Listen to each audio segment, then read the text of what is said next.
Praise the one who set me free. Death has lost its grip on me. You have broken every chain. There's salvation in your name, Jesus Christ, my living hope.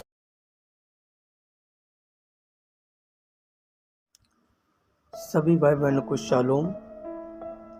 लोग इतने हिलोरे क्यों खाते हैं? संदेश के दूसरे भाग में आप सभी का स्वागत है। अतः जब मैं कैलिफोर्निया से निकल गया तो उसके बाद मैंने कहा जब मैं अरिजोना पहुंचूंगा तो मैं उन्हें बता दूंगा। मुझ में इतनी हिम्मत नहीं थी। अतः उसके बाद मैंने कहा ठीक है, मैं उन्हें न्यू मैक्सिको में बता दूंगा। और मैं ऐसा ही करता हुआ आगे बढ़ता रहा जब तक कि मैंने उन्हें यहाँ इंडियाना में आकर ये बता नहीं दिया। खैर, वे इसे समझ गए, वे इसे बखूबी समझ गए। बिली इसे बहुत अच्छी तरह से नहीं समझा था।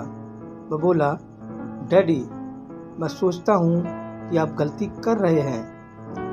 परंतु मैं घर पहुँचा, मैं थका हुआ था, चिंतित और परेशान था, और मैं उस रात रोता हुआ अपने बिस्तर पर गया। और जब मेरी पत्नी सो गई तो उसके बाद मैं कमरे में गया और मैं घुटनों पर आ गया और बोला, प्यारे यीशु, मैं नहीं जानता हूँ कि मैं क्या करने जा रहा हूँ। यहाँ पर मैं फिर से उसी हालत में हूँ जिस हालत में मैंने शुरुआत करी थी। समझे, मुझे लगता है कि मैं नाकामयाब हुआ हूँ। और उसके लगभग 2 घंटे बाद वह मुझे दिखाई दिया और उसने मुझे लोगों की एक विशाल भीड़ का एक ऐसा अनोखा दृश्य दर्शन में दिखाया जो मैंने पहले कभी नहीं देखा था। मैं दर्शन में अपनी पत्नी से बातें कर रहा था। अब आप लोग जो मुझे जानते हो, आपको मालूम है कि मैं कोई सनकी झक्की नहीं हूँ। मैं इन बातों को तब तक नहीं कहता हूँ जब तक कि ये सत्य ना हो। यह सच बात है और मैंने इसे देखा। और मैंने भाई ऑर्गन ब्राइट को वहाँ पर खड़े हुए देखा और मैं उनके पास चलकर गया।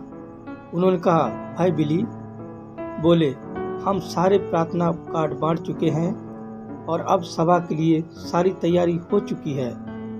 आपको अंदर और बाहर ले जाने का हमारे पास एक तरीका है। मैंने कहा, भाई ऑर्गन ब्राइट, आपका धन्यवाद हो। मैं अपने कुछ और भाइयों को देखने के लिए चल कर गया और वहाँ पर एक और भाई प्रचार कर रहा था।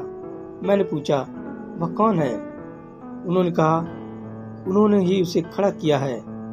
और मैंने कहा, ये उन्होंने कौन है? और वे बस पीछे मुड़े और चलते बने। और शायद उस पुरुष ने सभा को रुखसत कर दिया था और उन सब को जाने दिया था। और मैं बोला, ओह, उसे ऐसा नहीं करना चाहिए क्योंकि कोई ऑल्टर कॉल तो करी ही नहीं गई है। वह दूसरा व्यक्ति बोला और कहा, ओह, हम दान तो ले चुके हैं। मैंने कहा, कब से मसीह के सामने प्राणों से ज़्यादा दान महत्वपूर्ण हो गया है, समझे? और इसके बाद प्रभु का दूत मुझे बाहर ले गया और वह मुझे एक असल उज्जवल जलधारा के पास ले गया। वह बहुत ही खूबसूरत नीला नीला पानी था और बड़ी बड़ी मछलियाँ उसमें चारों ओर तैर रही थीं। उसने कहा, मैं तुझे एक मछुआरा बनाऊंगा। और उसने कहा, अब तू अपनी बंसी पानी में डाल। जब तू ऐसा करे तो पहली बार इसे हौले हौले खींचना, अगली बार बस हल्का सा झटका देना, बहुत ज़्यादा जोर से मत खींचना, और उससे अगली बार पकड़ने के लिए अपने कांटे को सेट करना। और मैंने शुरुआत करी। मैंने अपनी बंसी पानी में डाली, मैंने उसे खींचा। हर कोई आनंद से भरकर चिल्लाने लगा और कहने लगा, वह तो अद्भुत शानदार है, वह तो अद्भुत शानदार है। मैं बहुत ही ज़्यादा उत्साहित हो उठा और अगली बार मैंने उस पर जोर से झटका मारकर उसे बाहर खींचा मैंने मछली तथा सबको पानी से बाहर खींचा, परंतु जब ऐसा किया गया तो यह बस एक छोटी सी ही मछली थी, और यह तो सिर्फ चारे के ही साइज की थी, और मेरी डोर भी पूरी तरह से उलझ गई थी, और मैं अपनी डोर को सुलझाने में लगा हुआ था। और वह पुरुष जो मेरे पीछे बातें कर रहा था चलकर मेरे सामने आ गया। उसने फलस्तीनी पहरावा पहना हुआ था और उसके सिर पर एक पगड़ी थी। उसने सफ़ेद अंगरखा पहना हुआ था। वह बोला, भाई ब्रैनम, यह ऐसा ही है। मैंने कहा, मैं जानता हूँ कि मैंने इसे सही से नहीं किया है। मैंने कहा, मैंने इसे तब कर दिया जब मुझे इसे नहीं करना चाहिए था। वह बोला, इस प्रकार के समयों में अपनी डोर उलझाए हुए मत रखो। और मैंने कहा, खैर, मैं तो इसे उतना ही सीधा चला रहा था जितना कि मैं चला सकता था। मैं बहुत ही सावधान रहूँगा। और वह बोला, अब पहली बार जब मैंने तुमसे बात करी तो तुमने अपने हाथ लोगों के ऊपर रखे और उन्हें बताया कि उनके साथ क्या गड़बड़ है। और दूसरा खिंचाव यह है, जब तुमने ऐसा किया तो तुमने लोगों के हृदय के गुप्त भेदों को बता दिया, और मैंने तुम्हें लोगों के सामने एक भविष्यदर्शी बनाया। परंतु तुम तो हमेशा ही इसके बारे में समझाने की कोशिश में लगे रहते हो। तुम्हें ऐसा नहीं करना चाहिए। बोला, तुमने तो इसका सार्वजनिक तमाशा ही बना डाला है। मैंने कहा, मुझे बहुत ही ज़्यादा अफसोस है। इसके बाद वह मुझे वहाँ से ले गया और मैंने एक बहुत बड़ा तंबू टेंट देखा।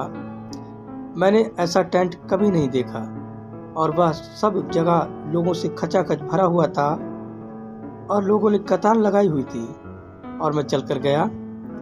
मैं लोगों से ऊंचे पर खड़ा हुआ नीचे देख रहा था, जहां मैंने हाल ही में लोगों को ऑल्टर कॉल दी थी, और सैकड़ों सैकड़ों लोग प्रभु यीशु को अपने उद्धारकर्ता के रूप में ग्रहण करने के बाद आनंद के मारे रो रहे थे। और मैंने दृष्टि डाली थी, और इसके बाद मैंने एक पुरुष को ऊपर उठते हुए और यह कहते हुए सुना, प्रार्थना पंक्ति को बुलाओ।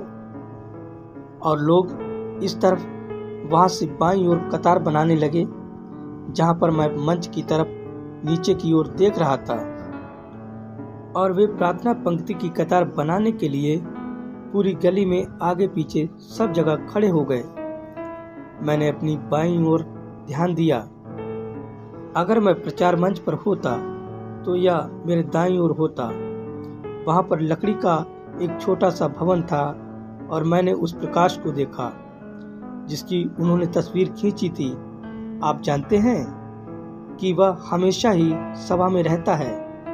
मैंने देखा कि वह प्रकाश मुझे छोड़कर उस भवन पर चला गया, और वह उस भवन के अंदर चला गया, और एक आवाज शब्द ने मुझसे कहा, मैं तुझसे वहां अंदर भेंट करूंगा। वह तीसरा खिंचाव होगा। मैंने कहा, क्यों? उसने कहा, और दूसरों के जैसे इसका पब्लिक शो सार्वजनिक तमाशा नहीं बनेगा। और मैं अपने आपे में आ गया। और मैं अब देखिए, इस नव वर्ष के आरंभ पर मैं अपने टेबरनिकल में वहीं पर वापस आ गया हूँ जहाँ से मैंने पिछले समय में शुरुआत करी थी। मैं प्रभु का इन बातों के लिए अति आभारी हूँ। और आप में से बहुतेरे उसे जानते हैं, जो लगभग 8 या 10 साल पहले दूसरे वाले धार्मिक अभियान अर्थात क्रूसेड पर जाने से पहले हुआ था। मैं सोचता हूँ तब से लगभग 10 साल या 9 साल हो गए हैं। यह था, आपको याद होगा कि इन बातों के बारे में बिल्कुल ठीक ठीक बताया गया था कि कैसे सभागार की सभाएं होंगी, कैसे भाई लॉटन बिल्कुल ठीक ठीक 3 साल जिंदा रहेंगे और उसके बाद उठा लिए जाएंगे, और भाई वर्ल्ड टेबरनिकल का इस स्थिति में यहाँ इस दिशा में निर्माण करेंगे। और इस सब के बारे में बिल्कुल ठीक ठीक बताया गया था। तुम जो पुराने समय वाले लोग हो, तुम इसे जानते हो। यह बिल्कुल ठीक उसी रीति से हुआ, और वैसे ही यह होगा, क्योंकि यह खुदा यूं फरमाता है वाला वचन है और आप जान जाएंगे। और जैसा कि मैं विश्वास करता हूँ कि हम उन महानतम सभाओं के कगार पर हैं जो कभी हुई हों, जो हमारी कभी हुई हों, जो मैंने कभी प्रभु यीशु के लिए की हों, वे ठीक इस समय भविष्य में मेरे आगे रखी हुई हैं। अतः आप जानते हैं कि इस सुबह मुझे आपके सम्मुख आकर बड़ी ही प्रसन्नता महसूस हो रही है। और यह पहली दफ़ा है जब ठीक यहाँ पर इस माइक्रोफोन के द्वारा टेबरनेकल के लोगों को संदेश दिया गया है। और अब कुछ ही दिनों में इसके बारे में समाचार पत्रों में, धार्मिक समाचार पत्रों में, जैसे voice of healing, herald of his coming तथा उस सब में छापा जाएगा। इसे तो पहले से ही टाइप कर दिया गया है और प्रकाशित होने के लिए तैयार है। आप मेरे लिए प्रार्थना करना। और किसी महिमामय दिन जब यह पूरी तौर से समाप्त हो जाएगा तो हम उसके सिंहासन के चौगिर्द मिलेंगे और हमारा क्या ही जबरदस्त समय होगा। और स्मरण रखिए, वहाँ सभा में सिर्फ मैं ही नहीं हूँ, मेरी तो उसमें बस थोड़ी सी ही भागीदारी है। देखिए, यहाँ पीछे तो ये आप ही थे और मैं बस यह यकीन करता हूँ यह छोटा पुराना टेबरनेकल बाहर फैलने जा रहा है और जो प्रभु करेगा वह बड़ा ही जबरदस्त होने जा रहा है। अब आइए सीधे ही वचन की ओर चलें। आइए हम प्रभु यीशु को धन्यवाद के चंद शब्द कहें। हमारे स्वर्ग पिता, आज हम आपके अत्यधिक आभारी हैं जो यहाँ इस आधुनिक युग में मोटर गाड़ियों, हवाई जहाज, जेट रॉकेट और सभी प्रकार के विज्ञान, टेलीफोन, टेलीविज़न और आधुनिक परमाणु हथियारों तथा ऐसी ही और दूसरी बातों के युग में आप अभी भी सर्वज्ञ, सर्वशक्तिमान, सर्वसामर्थी, सर्वव्यापी हैं। और आप ही वह प्रभु हैं जिसने आकाश और पृथ्वी की सृष्टि की और आकाश को ताना। प्रभु, हम इसके बारे में समझा नहीं सकते हैं, हम इसका वर्णन नहीं कर सकते हैं, ना ही हम इसे समझा सकते हैं कि क्यों आसमान का सिरा नहीं है, कैसे धरती चारों ओर घूमती है। और यह सब इतना ज़्यादा सिद्ध है कि वे 20 साल पहले ही बता सकते हैं कि कब सूर्य ग्रहण पड़ेगा, क्योंकि आपकी मशीनरी बिल्कुल ठीक ठीक काम करती है। हम उतनी सिद्ध मशीनरी नहीं पैदा कर सकते हैं। ओह, परंतु महान यहोवा जो इस पृथ्वी को अंतरिक्ष में थामे रहता है, या उसकी कारीगरी पूर्णता बेजोड़ बेमिसाल है। और हम आपसे प्रेम करते हैं और आपके सारे काम सिद्ध और सही हैं। और इस नव वर्ष के आरंभ में इस सुबह हम खुद अपने को आपको समर्पित करते हैं और आपसे यह मांगते हैं, प्रभु आप हम सबको पवित्र आत्मा से भर दें और हमें अपने नज़दीकी में खींच लें प्रभु। और यह होने पाए कि आपकी युगान युगी बाहें हमारे चारों ओर रहें और हमें थामे रहें, क्योंकि दिन तो झंझोड़ देने वाले और अंधकार भरे हैं, परंतु भोर का तारा ही मार्ग में अगुवाई कर रहा है। प्रभु, हम तो पीछे पीछे चलेंगे, जहाँ कहीं वह मेरी अगुवाई करेगा मैं उसके पीछे पीछे चलूँगा, चाहे यह हो कुछ पानियों से होकर, कुछ बाढ़ से होकर, कुछ गहरी आजमाइशों से होकर, परंतु इन सब में लहू से होकर। हे प्रभु, अपने युगान युगी हाथ के द्वारा हमारी तब तक अगुवाई कर जब तक कि हम विजय प्राप्त न कर लें। और यीशु धरती पर लौट नहीं आता है, पाप, बीमारियों और दुख मुसीबतों का अंत हो जाएगा और हम आपके साथ इस महिमामय सहस्राब्दी में रहेंगे। हम उस महान दिन के लिए ललायित हो रहे हैं। प्रभु यीशु, आज आप अपने वचन के पास आएं, इसके अंदर घुस जाएं। उन होठों का जो बोलते हैं और उन हृदयों का जो सुनते हैं खतना करें, और होने पाए बीज हृदयों में जाकर गिरे, जहाँ पवित्र आत्मा ही उसे बो डाले और 100 गुना फल उपजाए। हम इसे यीशु के नाम में मांगते हैं, आमीन। अब प्रभु ही आपको आशीष दे और आपकी सहायता करे। जबकि अब हमने वचन पर शिक्षा देने के लिए ठान लिया है। यदि मुझसे संभव हो सका तो मैं कोशिश करूंगा कि यहाँ इस संडे स्कूल के पाठ पर आपको बहुत ज़्यादा देर तक ना रोक कर रखूं, क्योंकि इसके तुरंत बाद ही हमें बीमारों के लिए प्रार्थना करने हेतु चंगाई सभा करनी है। हमारा प्रभु यीशु हमारे प्रति कितना ज़्यादा अनुग्रहकारी रहा है। मैं बस भाई नेविल से बातें कर रहा था, मैं भूल गया था। मेरा मानना है कि भाई कॉक्स हमारे साथ तब थे जब हमने एक बार यहाँ चार्ल्स टाउन में एक कम उम्र की माँ के लिए जो पलंग पर मर रही थी प्रार्थना करी थी। उसकी यही आखिरी आशाएं थीं। कैंसर ने उसे खा डाला था और प्रभु ने बड़ी ही शानदार रीति से और चमत्कारिक रीति से उस कम उम्र की स्त्री को चंगा किया था। और उसका एक भाई छोटा जूनियर कैश एक प्रचारक है और वह आज बाहर सुसमाचार का प्रचार कर रहा है और बीमारों के लिए प्रार्थना भी कर रहा है। उसकी अभी हाल में यहाँ हेनरी विले में एक बड़ी बेदारी सभा हुई थी और भाई नेविल बस मुझे बता रहे थे कि कैसे छोटा भाई जूनियर आगे बढ़ता चला जा रहा है।